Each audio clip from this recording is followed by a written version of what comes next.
no, he's a ghost. But he's a good ghost, and he's got some great stories. So let's go.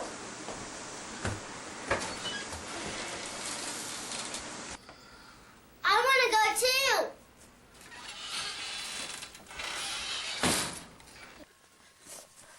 Come on, guys, down here. Come on, guys, down.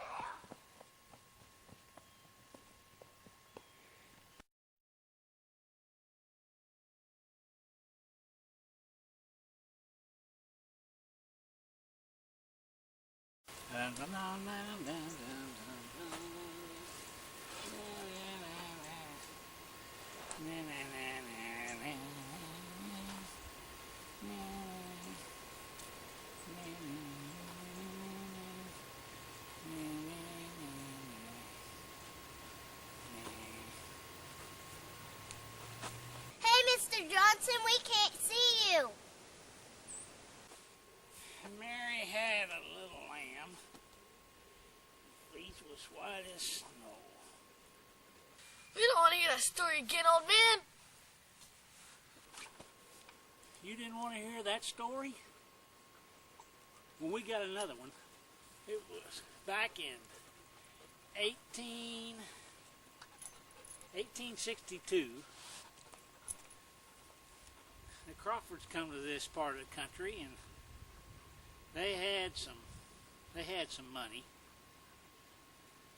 They worked hard. They worked on their farm. First, they built a cabin over there, what's now the old Jemison place. And there was a cave back in the kind of the hillside there. Kind of went down a ways off, and they used that to store their keep their milk cool out their butter, and cool out their cheese. And then they built this big house. It was called the mansion. Everybody really liked it. It was called the mansion. It was a big two-story thing with painted white. But they kind of kept off to themselves, and he died. And the old widow, she got kind of old and sickly. So she rode her niece way back east in New York City, and she come out here on the Frisco line. Stayed with her about 3 years. Got her going to church, and they go to church every Sunday over here. And way over here at Robertson Prairie, as a matter of fact. And as time went on, the old woman died. The girl, she stuck around a little while and took care of the paperwork and stuff like that. And she had been kind of fresh on a guy back here. And she just, all of a sudden, was gone. Everybody thought she went back to New York. Got cold feet on the wedding, you know. But they started seeing a light. The kids would tell the grown-ups about seeing a light over there at the place at night. And so the men folk, they decided, they kind of seen it, and they got to talk amongst themselves, and they thought they'd just see what it was. So they went over there one night about 9:30, 10 o'clock, you know, after all the chores was done, a whole bunch of them. There's probably 6 or 7 of them. And they built them a fireplace, and it was sitting there crackling, and they sitting there chewing and spitting in the fire, and telling stories. All they's telling war stories and ghost stories. They's telling all kinds of stories. And along come midnight, that old clock struck 12 times. And the Jemison, when they built their house, they built it over that old cave. And they had a door to go down it like you go down in the basement, but it went inside that cave. And that door swung open, and there's the awful sight you ever seen. There's some woman, you could tell it was a woman, and it looked like she'd been dead a long time, and she just kind of floating there. And she had an old wedding dress on that's kind of ragged, and she floated in, and poof, she is gone just like mist in the air. She is gone. And They couldn't figure it out. Man, they let out there just like that, and they was out that door. And they went down to Pastor Johnson's house. And they sat out there by the well till he figured he got up and he come out to fetch him some water. And they told him what was going on. And he said, okay, he says, I'll take care of it. I'll see what's going on. So he took his Bible and he went up that night at the house. He built him a fire. And he sat there by the fire thinking about it and reading his Bible. And along come about midnight, he just went in and shut his Bible and he sat there watching that door. And sure enough, right to strike midnight, that door swung open.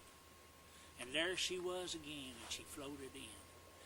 And she almost got to him with her arms stretched out. He held up that Bible and he says, in the name of the Lord, what do you want? And it just went in the mist. He couldn't figure it out, but he thought he ought to stick around a little while longer. So he did. He sat there till 1 o'clock. That old strike. Boom.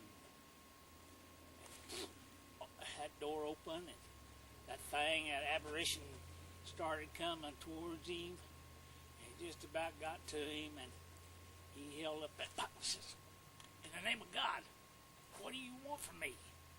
And it was gone. So he stuck around 2 o'clock, and this time he waited his time. He waited his time, and she come closer and closer and closer and closer to him. And he was murdered. And you can help me find my killer. I'm going to leave this bony finger in your lapel buttonhole, and you put it in the offering plate. And Sunday, when you pass the offering plate, you put that bone in there, that bony finger, and I'll point out who my killer was. He said, okay. Poof. It was gone. But there was this, up here in his lapel collar was a bony finger. So he went on to church that Sunday. And he put that thing in the offering plate, and they passed the offering plate. They collected their money, passed it around, nothing happened. Well, Sunday night, he thought he'd just do it again, so he stuck it in the collection plate and passed it around. And it was one of them there ladies' men, one of the fancy dudes, hadn't been there Sunday morning, come into church. He was sitting there, and that finger, when he passed away, his last don't seem like this. He screamed up, "Get that finger off of me! Something's wrong with me!" And he knew what it was. And he started yelling a confession about how he killed that woman for her money, but he never could find the treasure. So they took him out there, and they hung him in a tree. They kicked him off over in an unmarked grave at Robertson Prairie Cemetery. And then they went to that house that next night, and that ghost appeared to that minister. Nobody else would go in. And she says, "Thank you for taking care of my murderer, and as a reward, there's something down there in the cellar for you down in that cave." So he opened down there, and he walked down there, and he found her body where that guy had dumped her down there. And when he started back, he seen back over in the corner a little box, and he walked over there, and there's a whole bunch of gold in there. And he took that gold and cashed it in, and he built a big, nice, fine church, and he didn't have to use any more money to keep the church going, and had a little bit for missionaries and stuff. And every once in a while, when you pass that old house, it's been vacant all these years and about to fall down, but every once in a while you pass that house late at night, you'll see a little bit of a flicker of a light. Was that the kind of story you wanted to hear, boys and girls? Yeah!